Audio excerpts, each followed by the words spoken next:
Happy Tuesday and welcome in Taylor Russolino. Taylor, how's it going today? Not too bad, not too bad. Thanks for having me on today. Yes, sir. Yes, sir. Where are you coming in from? What state? I'm out west in California. Oh, you got some nice weather right now, I'm guessing.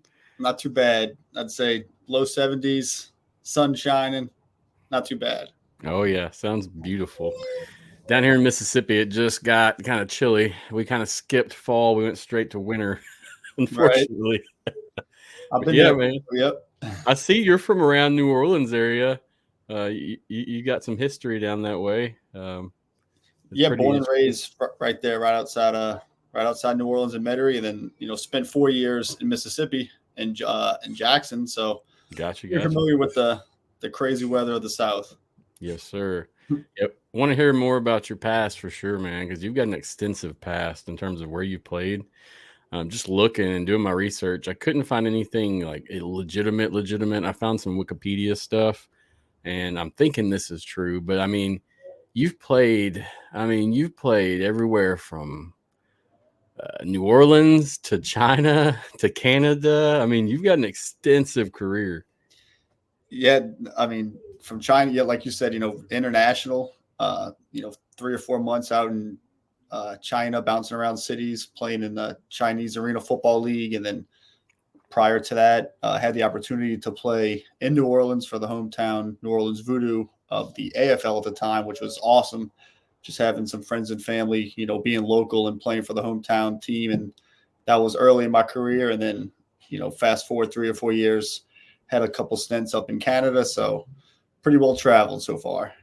Yes, sir. Very seasoned. Right. And you can tell, especially last year playing in those games. I mean, you're a stud when it came to kicking field goals, man. Appreciate it. I got a video here from the Voodoo back in 2014 I found on your YouTube. And I just wanted to play a little bit of it. It's not the best quality, but it's just interesting to see, man. I mean, even it's funny how things go back around, I guess, because I mean the Voodoo were around for a little bit themselves. It wasn't like they were just really quick lived. Yeah, they had some good years in New Orleans. I mean, I remember going as a high school kid. I went to a few games, and then fast forward years after that, like I said, had the opportunity to play, but they were around for quite some time.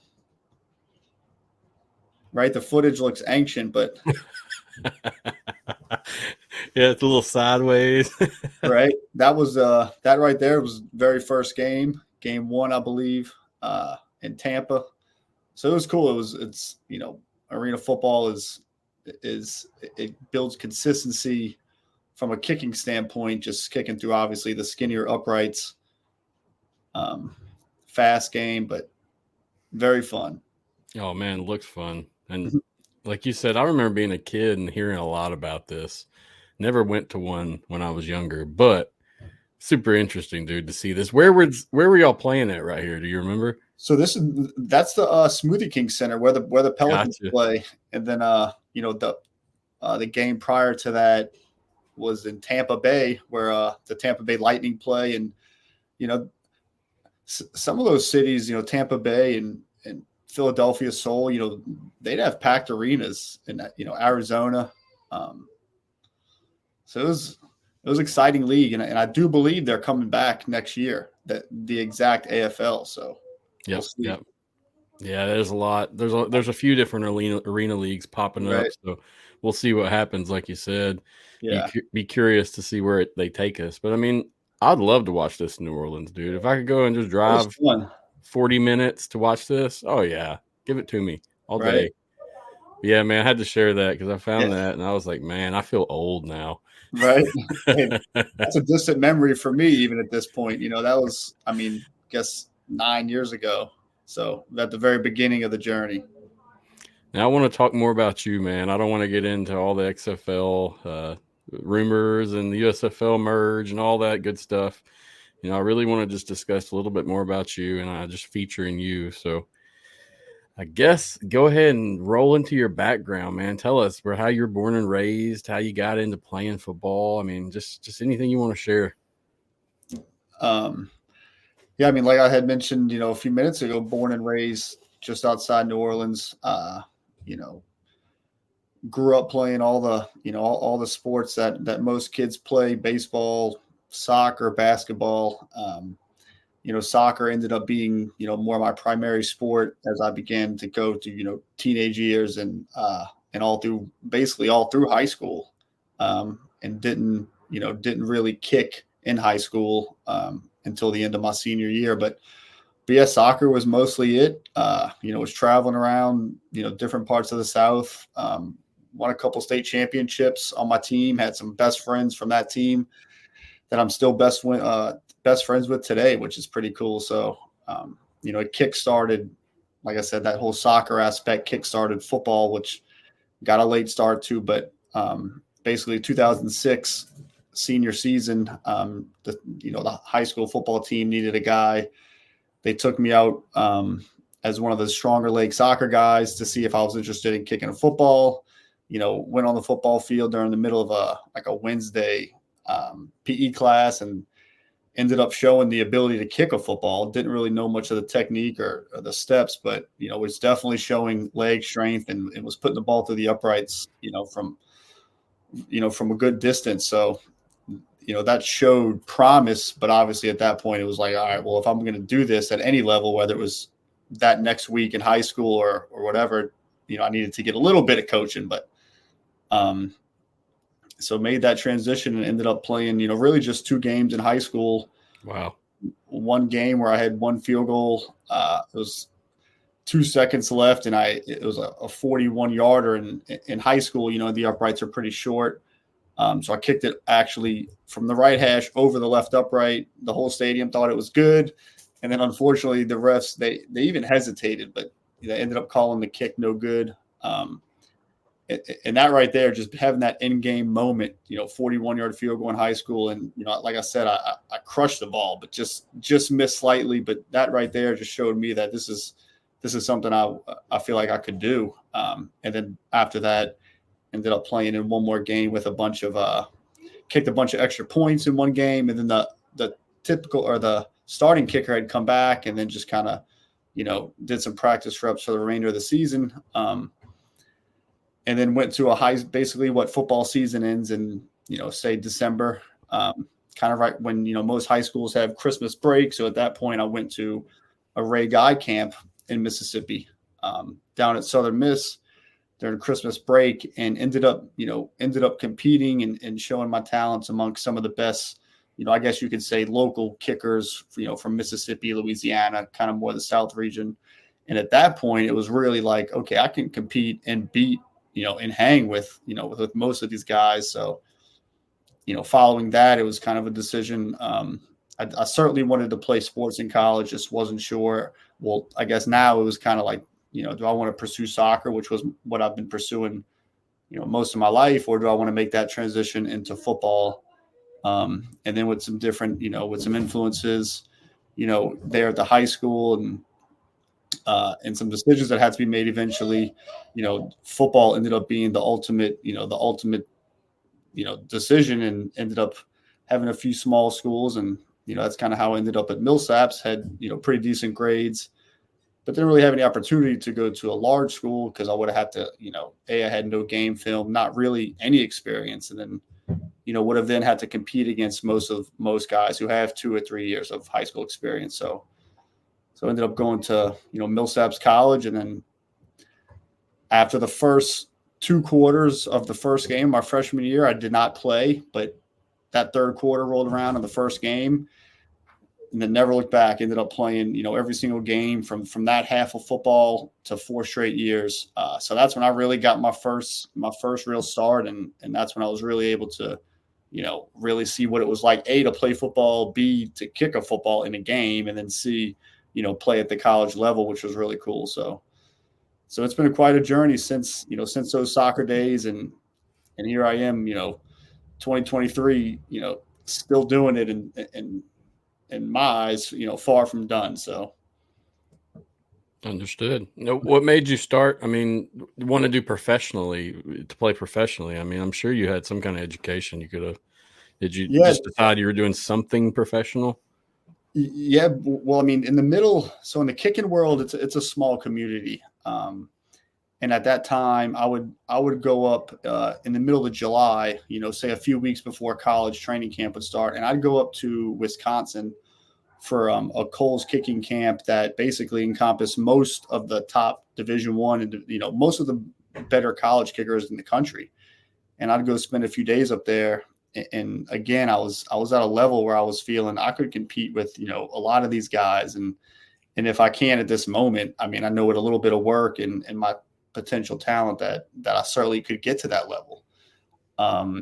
So after seeing success, my sophomore year in college, junior, senior year, I was, I knew the teams like the Voodoo were around. I knew there was arena leagues. I wasn't just like, I'm going to make the NFL next year. Like I knew coming from, a Division III school, limited high school experience, I was going to have to put in the work to really make it, at some level. So, I made that decision after senior season that, look, I had the support system of my family. It was, which is awesome. And then, was able to really give it a shot, focus on training, really prioritize football. And in doing that, each year from then to now, I've just believed, I can do this at that level, and I'm going to do what it takes, to get to that level. So once I saw that initial spark, there's just been something that's like, look, you got what it takes. You have to face some obstacles, but you got what it takes to get there. So what year did you graduate college? What year was that? 2011. Gotcha. So then you started playing professionally in 2013. Can you tell us more about that? Yeah, 2013.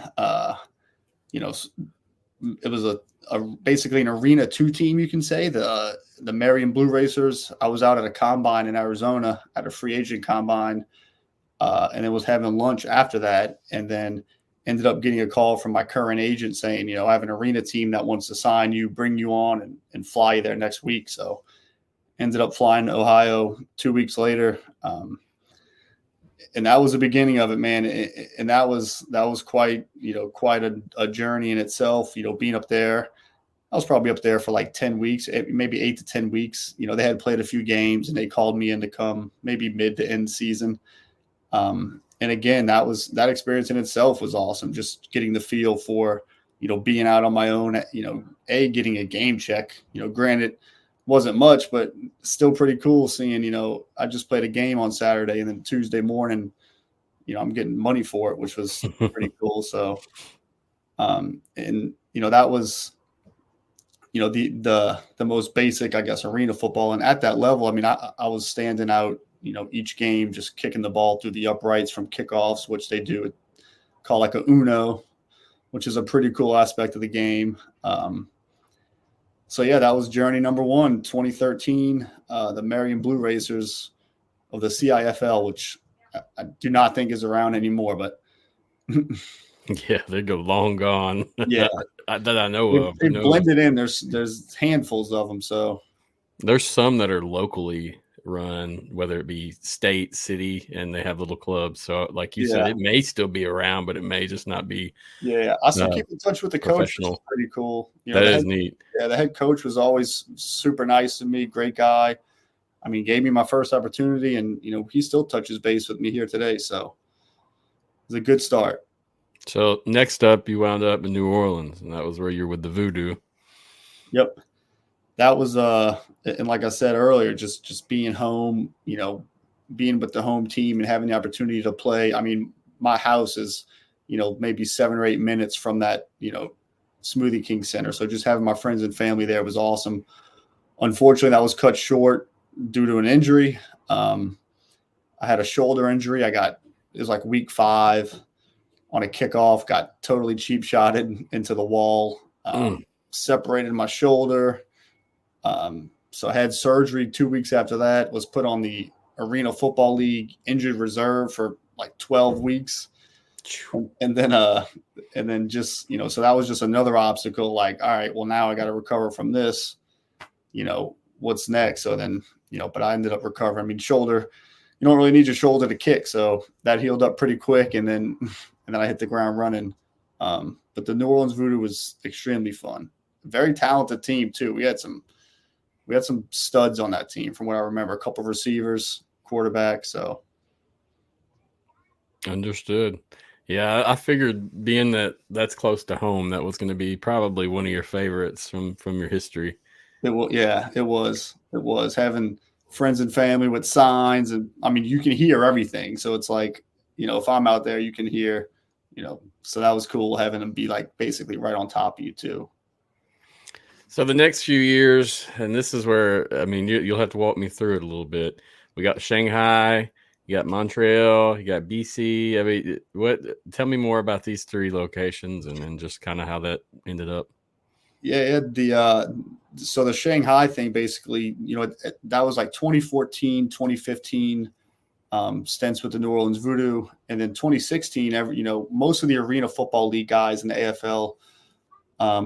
There was rumors going around that they were going to start, the CAFL, the Chinese Arena Football League, over in China. They were going to take, a handful of the American guys, a couple of the coaches, 2 big name arena coaches at the time, Derek Stingley, and then Clint Dozell, who had, both careers in the Arena League, but then at the time were great coaches. And then it was spearheaded by Ron Jaworski, the big ESPN guy who, was affiliated with Philadelphia sports guru with, Clint Dozell. So they took a handful of arena guys over there from the States, worked something out with the Chinese to where, each team, I guess in arena, you maybe have 25 players. So each roster, there were 8 teams. Each roster had like 6 or 7 Chinese players. And then you had about 16, 17, 18 Americans.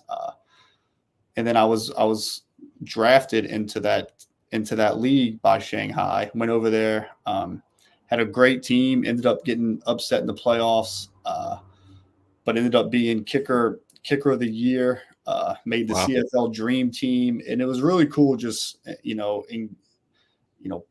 putting ourselves, as Americans at that time into that culture and seeing every different city. We would travel and play as an organization. So like the first week of games was in Beijing. There'd be 4 games, 8 teams. So there'd be 4 games, 2 teams playing each other. And then the following week we would travel to, say, Shanghai. And then, the following week, Guangzhou. So we would travel and play as an organization, which was also cool because it allowed us as players and coaches, not just from our team, but as a whole league, to kind of build relationships. So, I mean, there was 100+ guys that I'd be able to, build friendships with throughout that process. And the fans loved it. I mean, again, we played in basketball style arenas similar to the, here in the States. They had a bunch of arenas designed for the Olympics when they had, the Olympics back in Beijing and all that. And they would pack these arenas out. And it was funny because I've told this story a handful of times, but one of the coolest parts of the game to the Chinese people, who I'm assuming had a pretty lack of understanding for the American football game in itself. But the thing they enjoyed the most was the kickoff. So when that ball was in the air for, say, 4 seconds, you would hear the whole crowd kind of like doing an ooh or an ah or something. So that was cool for me. Every time I touch the ball, it's like everyone's kind of focused because they know what was about to happen, I'd pay to see that. That sounds right. awesome. It was cool. They had cheerleaders out there. I mean, they had commentators, both American, and then followed it up by the Chinese commentator. It was entertainment. They did a great job with the league. They treated us great. We got paid pretty well. We stayed in a nice hotel. It was an experience, obviously I'll never forget that. And it was again, just another step in that journey of football that, here I am at this time. Let's see where I'm going next year, and enjoy it where I was now. But it was fun. Very thankful for that opportunity. So what did it end, and that's kind of why you had to go to Canada, or did you just choose to go to Canada? No, well, I mean, we're going from the Arena League to the CFL, in my eyes, and a lot of guys is probably just it's a step up. So for sure, that's why I asked. But the Chinese Arena League did only last that 1 year, so it was 2016, and then never happened. So it was kind of a one and done type thing. And then And then following that year was kind of, a lot of free agents, typically around March and April, you attend a combine. There's a couple of them, and when you go to these combines, you're competing against the other, 20 to 30 best free agents in the country. And at those combines, you have scouts, NFL, CFL, all that. So I would, almost each year I would be at these combines and I would make myself at the top or get closer to the top each and every year. And then so 2017 had went to one and did well. And then, had the opportunity at the end of that 2017 season to get a call up from Montreal Alouettes, and then finished out there playing just a couple games. And then actually ended up, I went up there to punt and kick. So, which is, something I did punt in college, but it was more, I could get the job done. Not like, I'm not a professional level punter, I believe, but, I was able to get the job done in college, and then was able to take that to those 2 games in Canada. Cause I think I punted 19 times, and the 2 games I played, it was about 20 degrees. It was cold. It was windy. So it was cool to have the opportunity though at that level, to kick field goals, kick off, and punt. So that was really neat. And then so that was 2017, and then at that time I was offered a 2-year contract at the final game for the Alouettes.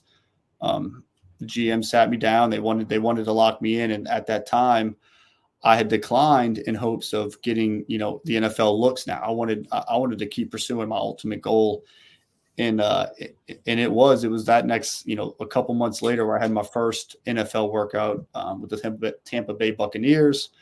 So at that point, I was like, look, here's another step. Each year, each 6 months, something's happening. So I was always headed in the right direction. Which still to this day is what's keeping me going. It's like I'm on the half-inch line is kind of what I say sometimes. So the CFL was great, just getting used to that weather. I mean, they pack in those stadiums. My first game was at Saskatchewan. I mean, I don't think there was an empty seat. I mean, they were yelling my name. They knew more information about me than I had ever seen a team find out in 4 days, It's a long season up there too, isn't it? It is, yeah. It's brutal for those guys, but it's a hell of a game. I love the game itself up there. It's fast and they're diehard. So the CFL it's a good one.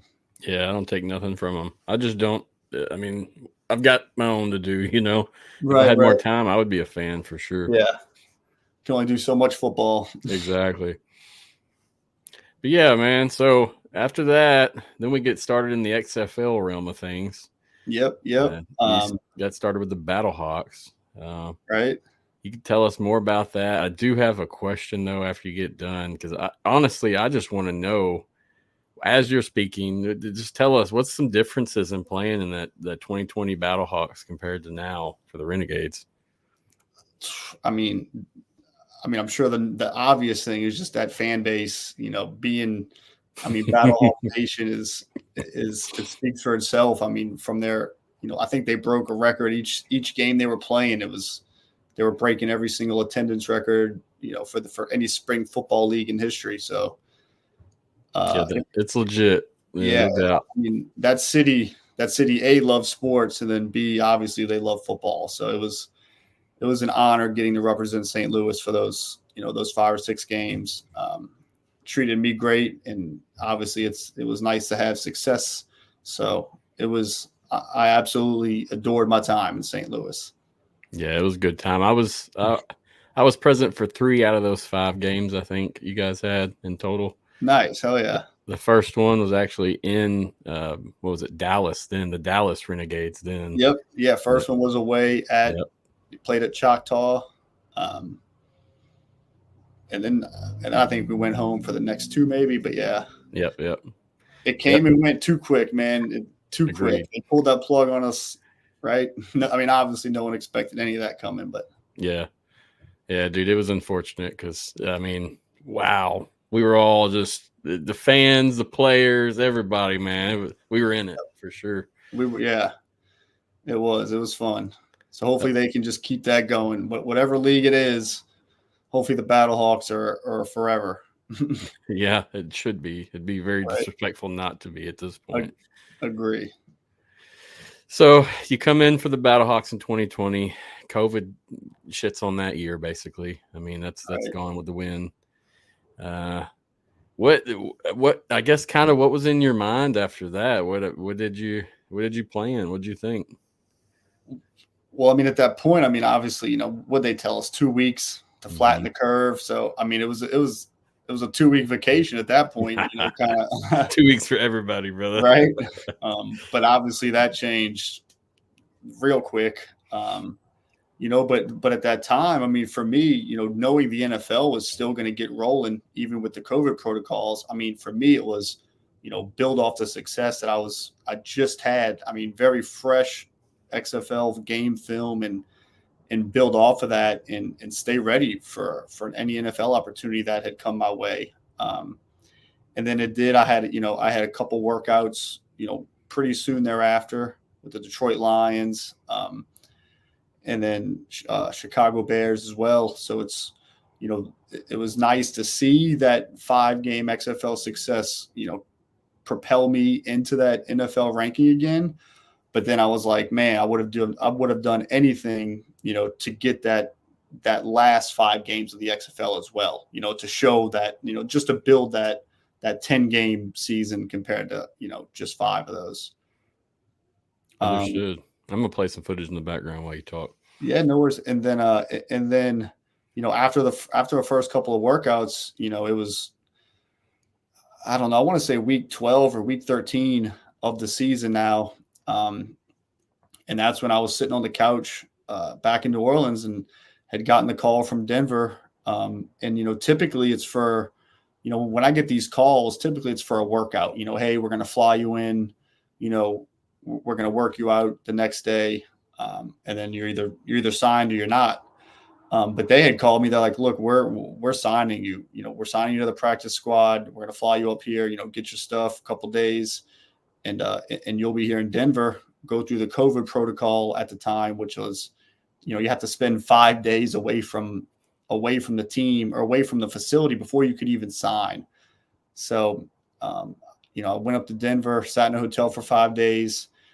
Did the COVID test every single day, and then eventually signed that first contract to the practice squad, which was a dream come true. I mean, it was real. It was one of the coolest, obviously, moments I ever experienced.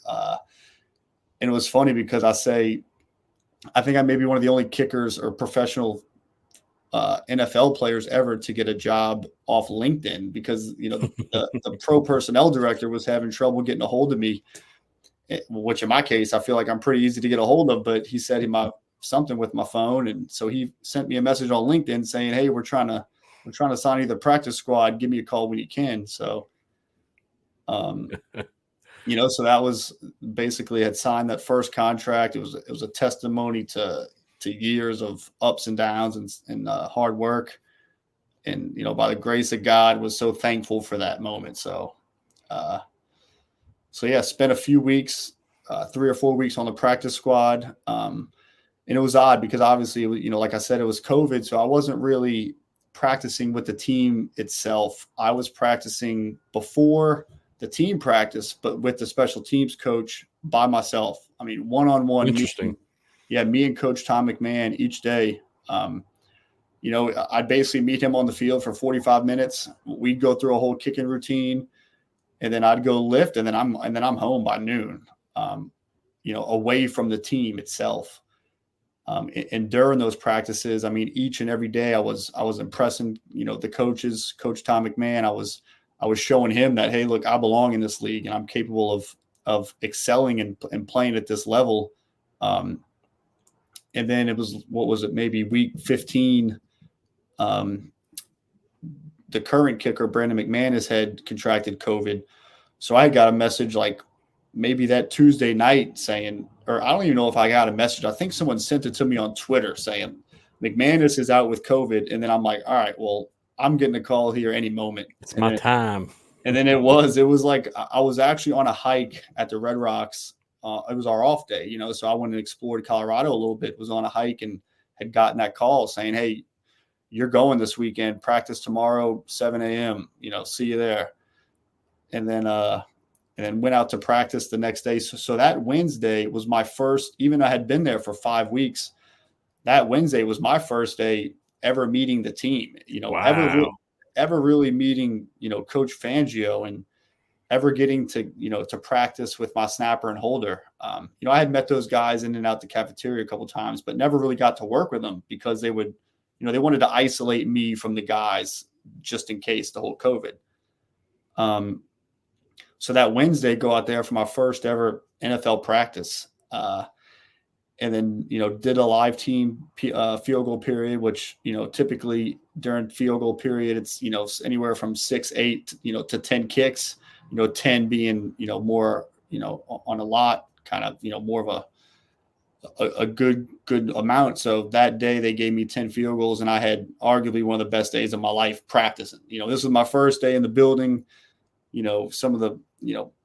Some of the players had been coming up to me saying, just welcome me to the team. And then I went out there and had a stellar day kicking, hitting multiple 50-plus yard field goals with the snap and hold. And again, my very first day, even working with the operation. So that was encouraging myself. And then went to, at the end of practice, we did kickoffs. And I remember putting 4 of the 5 kickoffs through the uprights. I mean, I was obviously pumped up, right? The ball goes a little further in Denver. Had some adrenaline going, and I was crushing the ball. And then Coach Fangio had brought me up post-practice and kind of gave me a brief introduction in front of the team, saying, if this kid kicks like he kicks, we just saw, this kid will be around for a while. So that was one of those cooler days of my life that's extremely encouraging for me personally, and then for me just along my whole journey. And then that week, had one more practice with the team that next Thursday. Was able to get in a few more reps. And then the game was a Saturday game during the day. And then, most kickers, I'm pretty sure most would probably attest to this, but, I'm checking the weather, seeing how the weather is going to be in Denver. Well, it's like Denver, the city of Denver is under a wind advisory that day. And I'm just like, for me, I'm thinking this can't be right, but so anyways, so we get out there Saturday, and obviously I'm as amped up as can be. First NFL game, there's nobody in the stands though. About maybe 5,000 South Park characters in the back. That's where the cutouts were. Just kind of flapping around. The fake fan noise. Did it get you pumped? Right. So we get out there. I mean, it's in the low 20s. It's cold. Sky's blue. But man, it was the wind and the weather that day was crazy in regards to the uprights were swaying. I remember Sam Martin, the punter, looking at me that day and being like, "Look, I've been in this league, 8 or 9 years, and I've never seen anything like this." So the wind was wild. I mean, and warm-ups, the other team's kicker and I are trying to, play the ball left, right, get it up out off the ground, but trying to figure out the conditions for that day. So for me, it was like, all right, this is awesome, first NFL game. But then, come on, these are the conditions I'm going to be granted. Expert level difficulty. Yeah, during this opportunity. But hey, that's the NFL for you, Yep. And I would absolutely love that opportunity again, and I'll take that weather conditions any day, any time. And then the game didn't go as planned. Did end up scoring my first NFL point, which was a dream come true. So yeah, and then spent a couple more weeks, and then the season was over. So for me, it was an incredible 6-7 weeks of my life. Just A, signing that first contract, and then B, getting the opportunity to make my NFL debut. I believe I was the oldest rookie kicker ever, at 31 years old to make his debut. So if that's not a testimony to my journey and the work I've put in, then I don't know what is. So that was something I was, super thankful for. Obviously wish it would have went, a little bit different in regards to the kicking outcome, but hey, you win some, you lose some. And those failures right there is what makes me who I am today, and has what created, that extra motivation, that extra, has led to the success post that. So So those failures have almost more learning points than any success you may have. So in the end, it's been good, but at the time it was a rough pill to swallow at the moment. But yeah, I can't imagine, man. That's like you're at the top and got kicked back down a little bit, but right. That's a humbling experience for anyone. And yeah, it was. But again, so thankful for that chance. And but yeah, I mean, I'll never forget those uprights. I mean, looking at the uprights from the field level, I mean, one's going this way, one's that way. But what are you going to do? Middle of December in Denver, but yeah, I think I've been in Denver when you had some of that crazy weather in the past. It's not something that it's unpredictable and it's wild for sure. Right. I know just being in Denver, though, I went to a game back in 16, probably. Hell, it may have been 15. It may have been around the time you were in there, man. Yeah. It was the year after COVID, actually. Take that back. 2021. Yeah. I was there 2020, and I mean, I was there in January. So yeah, 2020 was when I was there, and then. But were there fans in that next year, 2021? Yes, remember. But it was limited. Because those Bronco games, man, they close off whole streets for people to just walk in. It's a different experience. Even like being a Saints fan, I've been to a lot of games, but I went to a couple Broncos games where it's unreal. To me, it's a whole different world than New Orleans. Yep. Yeah, very different. I mean, beautiful stadium too, though. That Mile High Stadium was something else. So that was super cool. 2 days before I got to go kick in it by myself, they let me go get a few reps in, and I was on the 50-yard line just soaking it in. There wasn't a single person around, just sitting there, though, for me, getting some practice reps in, visualizing, and seeing that big old horse up there was cool. Good times, man. I can't imagine. It's awesome, though, dude. That's it. Being so seasoned, you've just about seen it all. From what I'm gathering, I mean, you've done a lot. Been through, been in 7 or 8 NFL buildings. One contract, had 2 workouts, this preseason with the Panthers and then with the 49ers most recently, just, 4 or 5 weeks ago. Gotcha. So I've been at it for a while, and for me, it's, any day I could get that phone call, which I do believe, I hope I get one this season. I do believe one will come.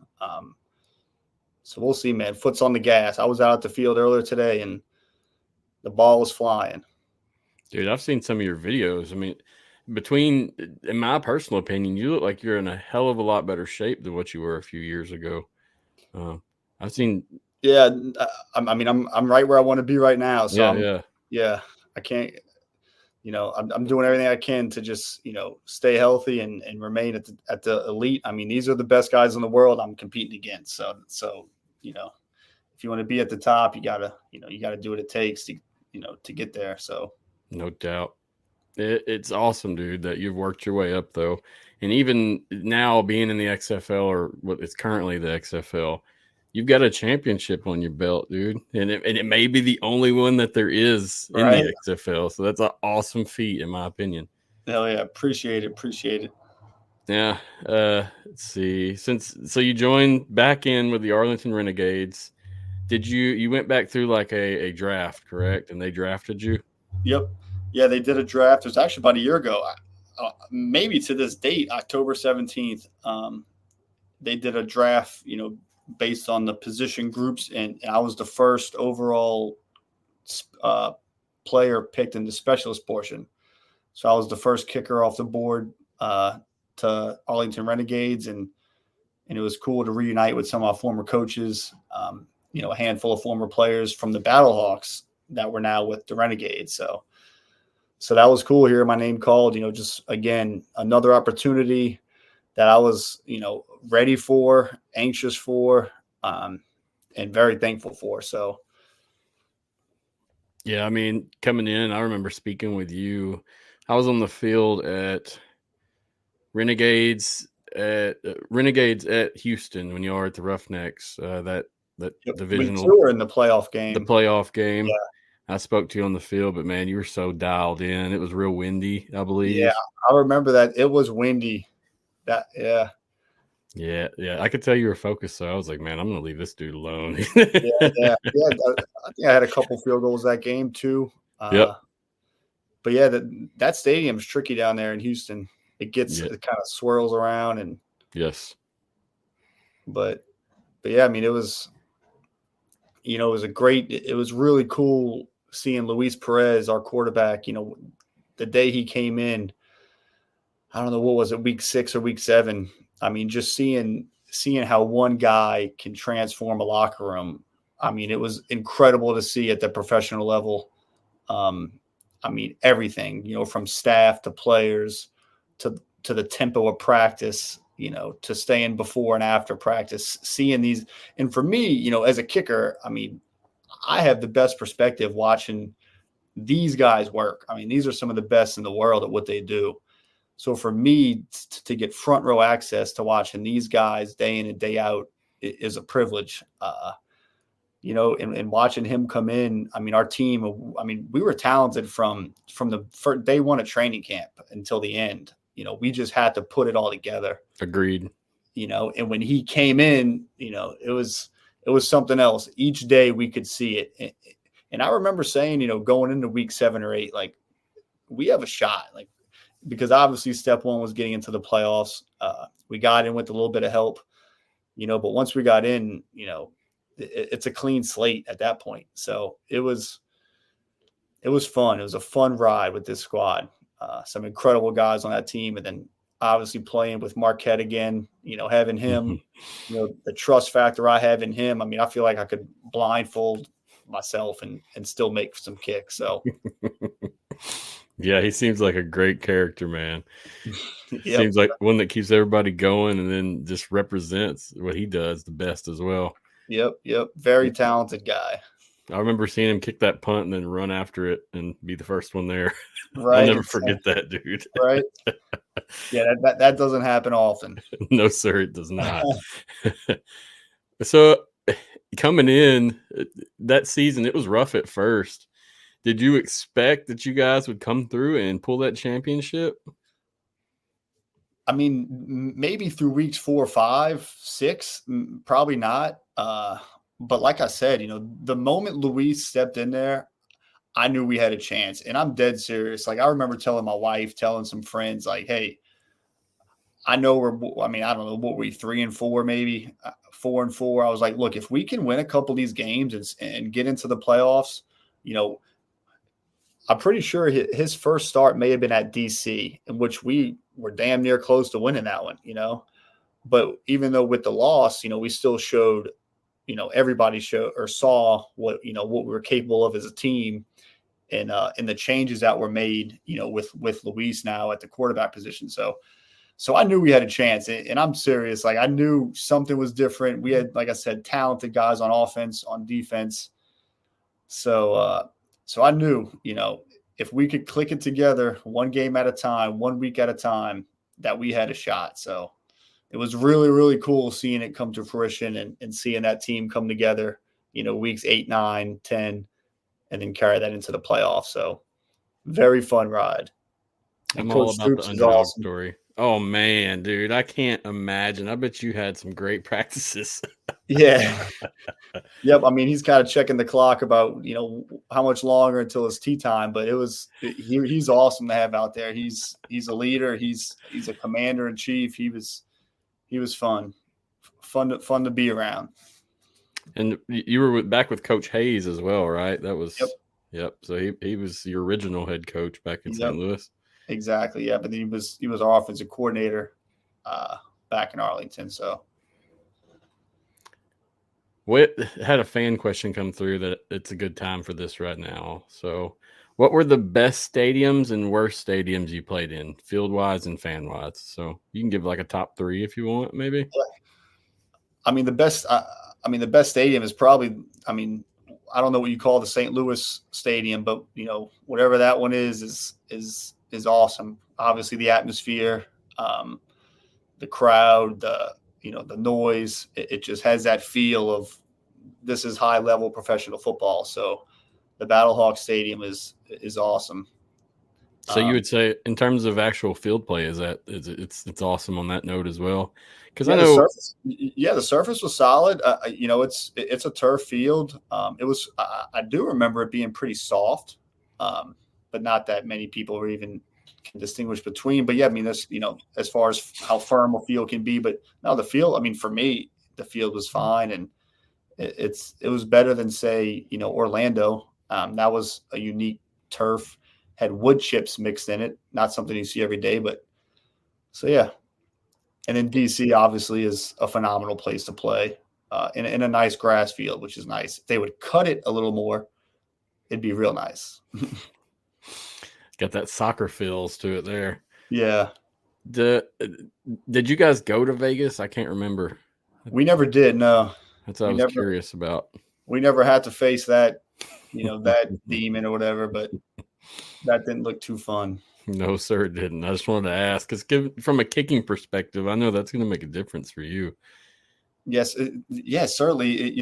And they kept getting rain, which, I mean, it doesn't even rain in Vegas typically. And then all of a sudden, their 2 or 3 home games, they're facing, funky weather. So that was something else they had to battle, mixed in with the subpar field conditions. So, but yeah, we never had to go there, which was nice. I remember seeing DC. Who was their kicker? Was it Daniel Whalen? Was it? He was the punter, yeah. And then Matt McCrane, the kicker. I remember seeing him just like straight bust his ass there on that grass, man, and it just yeah. I know that's the worst, and I mean, there's so little you can do about that as a kicker, especially when it's that bad, and maybe you're not prepared for it, whether cleat wise, but yeah. So they got to figure out that situation if they're going to utilize the Vegas Vipers moving forward, which who knows? Yeah, who knows? We're all just waiting at this point, right? You and I, and then everyone else. So there's shows on right now as we speak that are just speculating it up, and then honestly, I don't want to do that. I don't feel it's valuable. Because that's all you can do, because there is not much out there. No, sir, there's not. That's why, I mean, it's like, we know you. If you don't wind up in the NFL or get a better offer somewhere, we'll see you again. Yeah, I mean, there's no doubt in my mind. Yeah, there's no doubt in my mind. Yep. My thing is if somebody needs you, I know they're going to call you. Yep. You still have are you still friends with Pat McAfee? I know that was kind of back in the day. He had mentioned something about you. Yeah. He, I mean, like I said, I had this past training camp, I had a couple workouts, and he had, talked about me briefly throughout the preseason. So yeah, I mean, he's a supporter of mine. He's a major reason why I got into the NFL, and so yeah, extremely thankful for every ounce of support he's ever given me. So it's cool to have a guy like him on my side. That's only going to benefit me, so very thankful for him. Yeah, back in like 2020, he wasn't as big as what he is now. Now it's on another level. I think it was 2 days ago I saw it. I mean, he was talking briefly. They went from like being valued at it was like $2 to $4 million to $500 million. I mean, $500 million company now, and I mean, it's crazy because now he's, the show they do live, which I'm a big fan of. It's now on ESPN every day. So you're at the local gym or a restaurant, you're seeing Pat McAfee on the TV, which is not something everybody's used to. So good for him. I mean, he works his ass off, and those guys over there are awesome. So yes, sir. Had to ask. So I remember back in the day hearing him mention you, and I don't know, man, having you go on my show, I gotta ask. He was awesome and is awesome. So shout out to him for sure. Yes, sir. Yes, sir. So what do you think are some qualities needed to be a successful professional kicker? So, I mean, I know we can be a kicker, but what do you think something that, I mean, you have to have? I mean, kind of just like any professional athlete. I mean, at least from my perspective, I mean, you have to love it. I mean, you have to love, not only the game on Sundays and winning, but you have to love, the process, the grind, the daily ins and outs. You have to have passion for it. You have to be talented. I mean, you have to be, I feel like I'm a pretty competitive person. So, I mean, a competitor, you have to work your ass off, even when times aren't looking good, you got to stay focused. So I mean, there's all kind of traits that can really play into, the success of a guy who's really trying to make it to that level, because it's elite. Those guys at that level, whether it's kicker, punter, quarterback, receiver, I mean, those guys on the football field on Sundays are something else. So, they're all there for a reason. And yeah, I mean, they're getting paid the big bucks, because they're very good at what they do. So. Yep. And there's more coming. There's always more. Yeah. Better athletes coming up the next guys year. itching for that spot, Yep. I'm one of them, so. You'll get there, bro. Yep. Tell me, what's the best career memory you have? I mean, I know you've mentioned a lot just on the show so far. Yeah. I mean, I don't think much compares, to the recent memory of, the XFL championship game, having my wife, at the time, maybe 6-month-old son, Palmer, having them in the stands, and then, obviously getting that championship, and then doing snow angels with my little guy was, I mean, can't ask for better than that, so that was cool. And again, so thankful for that. Beyond blessed for that opportunity, and having their love and support is a reason why I'm here today. So without them, I wouldn't be anywhere. Very humble, my friend. That's a good way to be. Beautiful family. Thank you. Yeah, that was cool. Lots of happy emotions going through right there. Yeah, I was walking around, sad it was over myself. No one expected us to take that one. I mean, that was the more difficult game, that one in Houston, at least I think. I mean, getting past them was tough. Yeah, that was me being a Houston fan too. You guys took it though, and you had momentum, and you didn't really let off the gas. From the get-go, yep. Yep. We started fast. I seen the one with the Angels. I don't know where. That's the one I was trying to pull up, man. Yeah, it may be buried now. Who knows? But yeah, that was cool, and just having them on the field. I mean, I had my whole family there. I mean, my brothers, had my parents there. A few friends sprinkled in. It was great. I mean, there's no better feeling than winning. Winning the championship, especially as an underdog. So yeah. Well, I'd say that's the coolest memory so far.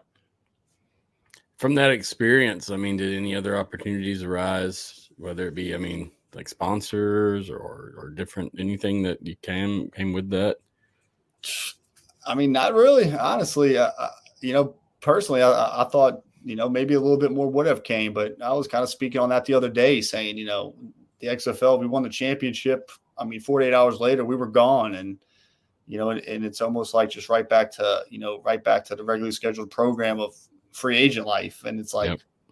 But I mean, I've been able to enjoy it, with friends and with family, and just, every now and then reminiscing on those moments and looking back at the film and watching the game and staying in touch with some teammates and coaches. So it's been fun reaping the joy of that success. So. I'm sorry, go ahead. I was saying it was, and it's led to, a couple NFL workouts recently, like I'd mentioned, and hopefully some more in the near future. I was just saying, following that game, I remember like all you guys, now not you specifically, but the Arlington Renegades were just out and about in San Antonio. I mean, everywhere I went, I was seeing players, and I didn't want to be a fanboy. And hey, nice to meet you, so I didn't say anything. But yeah, we had a good time after.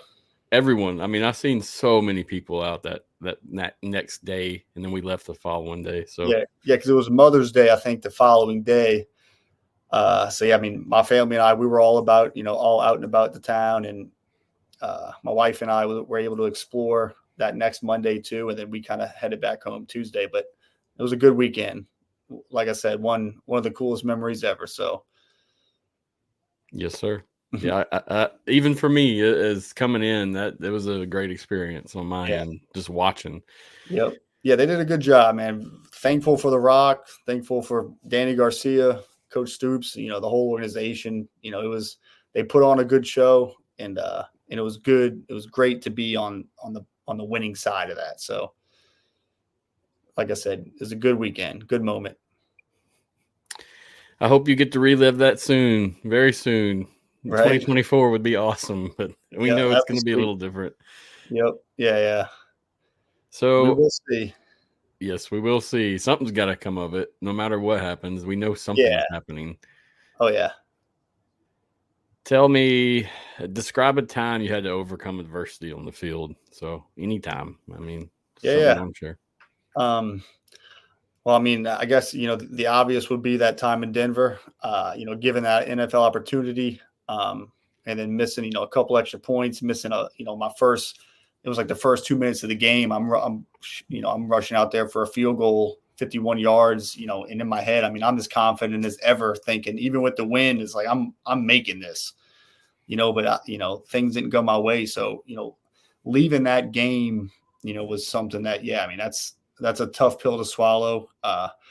Seeing even where I'm at now, that's really been my only chance. And whether that's hindered me at all, who knows? But learning from that has been invaluable. Both on and off the field. Just showing the gratitude for even that opportunity, but then really kicking it into gear of the motivation of, hey, I belong in this league. I can play in this league. I'm getting back to this league. So it's certainly propelled me to where I'm at this very moment, which is ready to play in an NFL game, in 4 or 5 days if I have to. So.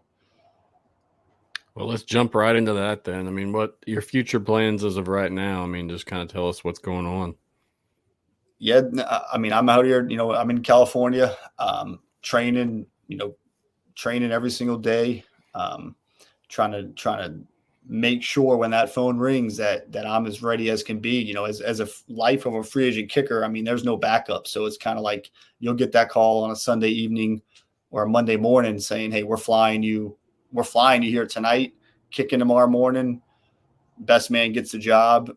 And then there it is. 4 days later, you're playing in front of 80,000 people on NFL Sunday. So it happens in the blink of an eye. So for me, it's just it's staying ready. I mean, I know that sounds so cliche, but it's literally trusting God's plan. I'm a big believer, and He's got it mapped out, and I'm going to continue to have faith and believe in that, and just let the chips fall where they fall. So, but I'm as ready as I could be. So that's priority number one right now, and just making sure that phone's charged. Yes, sir. Makes sense. Yeah, you don't want them to have to go through LinkedIn again, I'm guessing. Yeah, exactly. I can't be messing that up at all. So, hell, I think you got to pay for LinkedIn to even message now. You can't even do that for free anymore. It's crazy. I had a fan question. Well, he's not really a fan, it's the editor-in-chief. One of the assistants for the show. He said, do you like the XFL kickoff rules? That's from Mike G. Yeah, I do. I mean, I'm a fan of it. I enjoy the fact that it encourages the returns. Although as a kicker, I do like blasting the ball through the end zone, but it is nice that, there is some strategy into, there's a 95% chance that team's going to run the ball back, so whether we go, pick a direction or go down the middle, I'm a fan of the kickoff rule. So we'll see if any of the other leagues adopt it, but I enjoy it. Yeah, I know there's a lot of talk amongst the NFL, but a lot of diehard kickoff return fans also that I don't think are going to let that go that easy. Right. I mean, you can't eliminate it. There's, so it's, I mean, the NFL already did the fair catch thing, which is absolute bogus, but it is what it is, You're right. It is what it is. Yeah. I'll try not to speak too much on the NFL here unless I have to. Right. Yeah, let's stick to topic. But yeah, man. I mean, that's basically all the questions I have for you, except for what do you think of the merger? What's some of your thoughts on this as a player and still current player who's basically awaiting the season? Yeah. What do you think? I mean, I think in theory, it's an awesome thing. I think the fact that it's happening is awesome for spring football in general. I didn't see it happening this fast. I think that's more of a surprise to many. But I'm sure there's a lot of big brains behind it. Hopefully they can get this right, because I think that's the ultimate thing. This is going to be try number, who knows? So hopefully with these two leagues that have proven success, let them come together, take the pros and cons from both, bounce ideas off one another, compromise with differences, figure out the rules, and bring, if you combine the best talents from both of these leagues, you're going to get something special. So I think it's great moving forward, but I hope they certainly figure it out soon. Hope they don't, maybe rush it too much, although I feel like that's already too late, but I think it's a great idea moving forward, especially years to come, to, sustain spring football for what it is. Good deal. Yeah. It's opportunity for you and many others. So yeah, it's huge. You can't not support it. I guess unless you lose your job or you lose your team, there's not too many negatives to the merge, except those two things, really. Yep. Look at the Cowboys kicker, Brandon Aubrey, shout out USFL. Number one kicker of the NFL right now, leading the NFL in points. I think he's a perfect 16/16. So hopefully, guys like him and Turpin and a handful of others, that just shows these teams that, hey, there are guys in this league that can play, and not only play, but can excel at this NFL level. So much props, to all those guys, and hopefully that can put some more eyes, on guys like myself and, a handful of others that I think can, very much play, in the National Football League. Yeah, I think once you get your opportunity again, man, you'll be where you need to be. It feels like I said, I watched some of your videos before the show, and dude, you're ripped right now. So I'm just sitting there like, dang, he's a kicker. My God, I've been working at this for shit. I've been in the weight room for 20 years now, since I was literally 14. So it's a product of a lot of time, a lot of dedication, and hard work, man. So I appreciate the support and the love. So yeah, that's what it takes, man. You got to work. Nothing's been handed to me. So, I gotta go out there and go that extra mile and kind of, play with that chip on my shoulder and do whatever it takes. So I'm trying to do my best, man, one day at a time. Keep doing great things, dude. And you're a role model for many of guys that, are wanting to be in the same position you're in right now. Cause I spoke with many guys that they're kind of stuck in the AFL or the arena leagues. They're trying to work their way out of it. They've got skill, they've got potential, but it's just getting that opportunity. Yep. That's what it's about. It's at this level. It is. I've been thankful for some. I wish I could get more, obviously, like everybody, but when that opportunity comes, you got to be ready. Yes, sir. I appreciate you taking the time tonight to meet with us, Taylor. Yeah, of course. Awesome. Yep. You're welcome. Come back anytime. Hopefully next season, we'll meet up somewhere, chop it up, and just, see how you're doing, dude. Because like I said, unless you're going somewhere better, I'm sure I'll see you on the next step of this spring football world we got going. Wherever we're headed. Yes, sir. Yes, sir. We're not going to China. I know that. Not going there.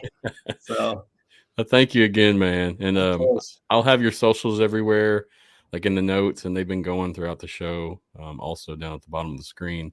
Cool. Is it anything, like anywhere that you want people to check you out on that I haven't highlighted on YouTube or Twitter? Man, just I appreciate everyone out there, everybody's support, everybody's love, and I'll be on it. I'm somewhat active on Instagram, Twitter here and there, and YouTube here and there, just trying to put out content, whether they look or not, just letting these people know that, hey, I'm still smashing. So I appreciate every single person's support for me from day one of my journey until this journey ends, whenever that may be. So thank you, for that. Yeah, keep doing your thing, man. We hear you, and you're one of the most known names, I'd say, out of this whole XFL experience, 2.0, 3.0. there's a handful that everybody knows is part of it, and you're one. So once I'm again, thankful man, for that, man. yeah, it's the truth, dude. I mean, even if I wasn't a BattleHawks fan, and originally there would have been no way that I could have avoided hearing about you doing your Right. thing. So keep it up, bro, and we'll Thank see you. you soon. Thank you, Matthew. Well, yeah, cheers to everybody, man, and we'll see what's next. Yes, sir. Thanks again, Taylor. Good luck. All right. Thank you, guys. Bye-bye.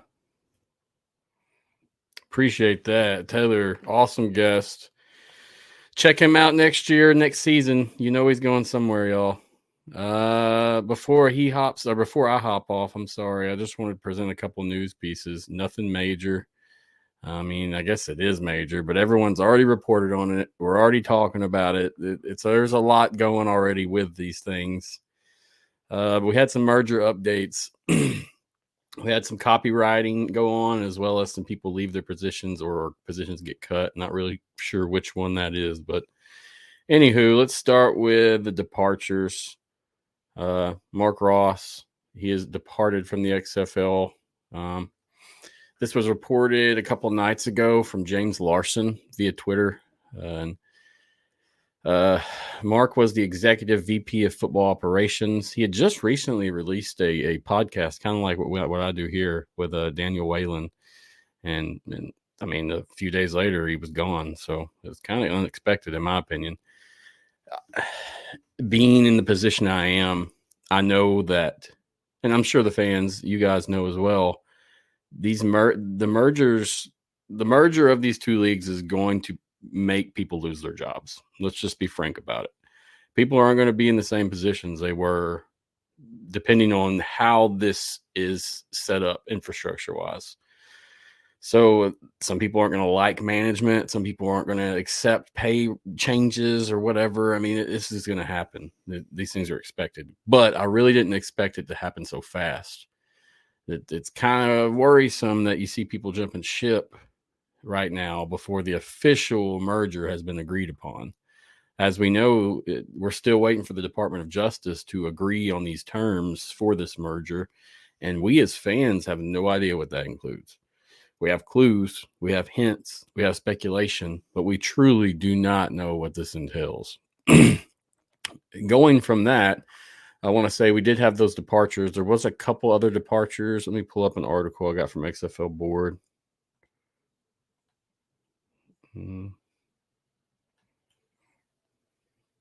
So in addition, the Arlington Renegades Director of Communications and Media Relations, Matt Millian, announced his departure. And then Travis Watkins, who was the Houston Roughnecks Director of Sales and Experience, and Ellie Pardee, the Houston Roughnecks Director of Sponsorship Sales. So that's just a few positions that have left. I mean, those could be unrelated, could be not. With Marc Ross rolling out, it definitely seems related. So, I mean, I don't think it's anything we didn't expect. It's just unfortunate it's happened so fast, and we're not really given any more insight of what's going on. Obviously, it's merger related. Secondly, XFL LLC has officially trademarked the UFL, United Football League. So with that trademark, they trademarked many different things for the actual United Football League. What's confusing about this is, and this is from Newsroom.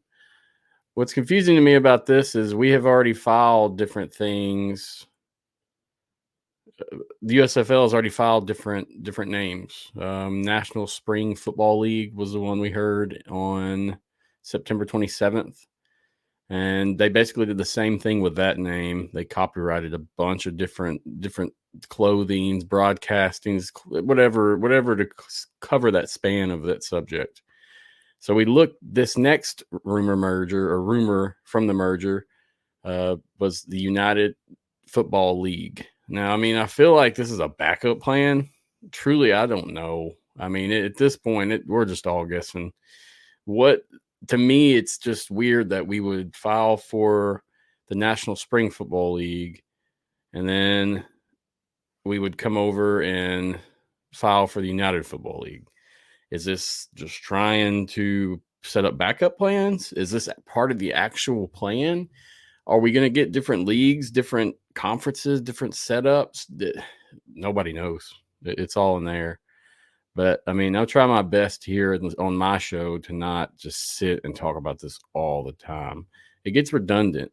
If you want to see some actual people talk about it, look at where the articles came from originally before everyone gets their hands on it and goes crazy. Check out the source.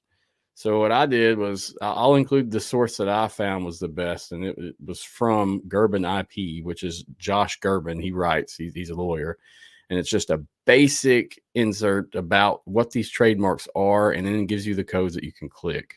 So let's see right here. We can click and look. So right here, this one's for betting services. So anyway, guys at home, if you're watching, listening during, after this recording, whatever, do your own research. Don't listen to someone else. Do some research on your own.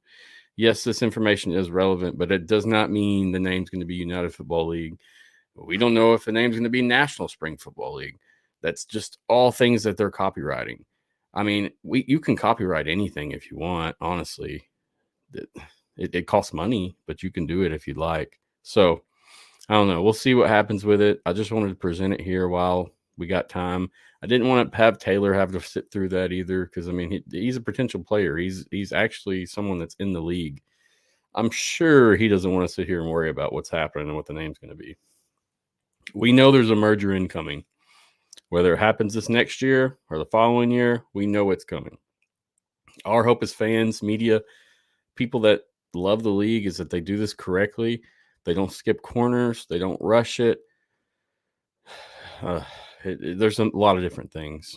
For a lot of XFL fans right now are disappointed hearing about hubs, but once again, we haven't heard anything factual, so we don't know what's going on yet. So XFL fans, just chill. Just wait. We're playing the waiting game right now. We don't really know. We'll see what happens. Each week, it seems like something drops and we get more information, and that's what we go with. But I'll tell you, like I said from the get-go, this show will continue doing what we're doing now, and that's just showcasing different people, different things, talking about alternative football, XFL, and heck, man, I'd love to have some more USFL guys on or different capacities of guests on, just to give more insight into that league. Being an XFL fan, I didn't watch USFL as much as I wanted to. I mean, I couldn't. I had too much going. But now it's real important, I think, that we all kind of sync together and work together to get this thing off the ground. Regardless, I just want to say, guys at home, don't rush this thing. Don't worry. See what happens. Let the cards play.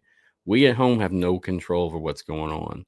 You can do petitions. You can make videos on YouTube. You can do whatever you want. But at the end of the day, it's these guys with the money. It's these big brains with the cash and the books that are actually cashing checks and making things happen. So we'll see what it is. That's about it for me. I didn't want to keep you long on that. Honestly, I don't like to just sit in speculation, like I said. So I didn't want to get far into that. I just kind of wanted to show you guys the information I had and let you decide. Like I said, I'll post those into the show notes afterwards, and then you can check it out yourself. Big thanks for Taylor once again for coming on. Thank you so much. Appreciate that guest spot. Awesome interview. Tomorrow I'll have Rig Rocker on, super fan from Houston. So we'll see what he's got to say. Should be a good interview. Friday I have Brett Tierce on. Brett is he is the creator and admin of one of the largest spring football Facebook groups that's around. So I think their group has around 20,000 people are total in it, but it covers everything from USFL to XFL to CFL. I mean, people post about whatever in there other than NFL.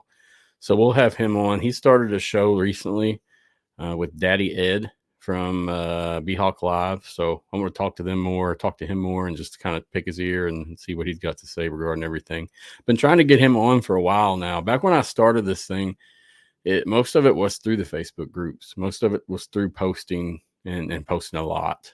And this kind of evolved into this baby it is now. But cool to get him on and pick his ear a little bit and see what he's about. So look forward to that Friday.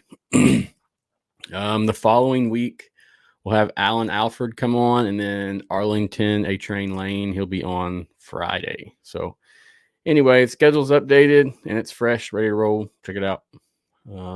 As always, I appreciate you guys that are listening or have listened after the fact. Love it, live it, do it. We're going to make it through this crazy alternative football world one day at a time. I don't know how, but we are. Anyway, thank you, XFL, for letting me cover the league. It's always a pleasure. Thank you, XFL board, for just working with me, kind of partnering up, being a good partner and role model in this whole thing. Check out XFL board for some discussions.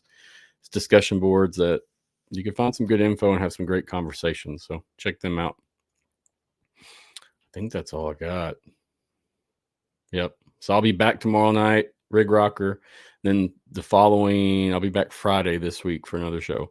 Same time, 7:30 p.m. Central, 8:30 p.m. Eastern. Oh, tired. Anyway, guys, it's been real. I've enjoyed it. Thank you so much. Come back tomorrow. Bring some questions. Bring some interactivity. Bring something. I got to get off here. Until next time, guys, have a good one. Much respect. See ya.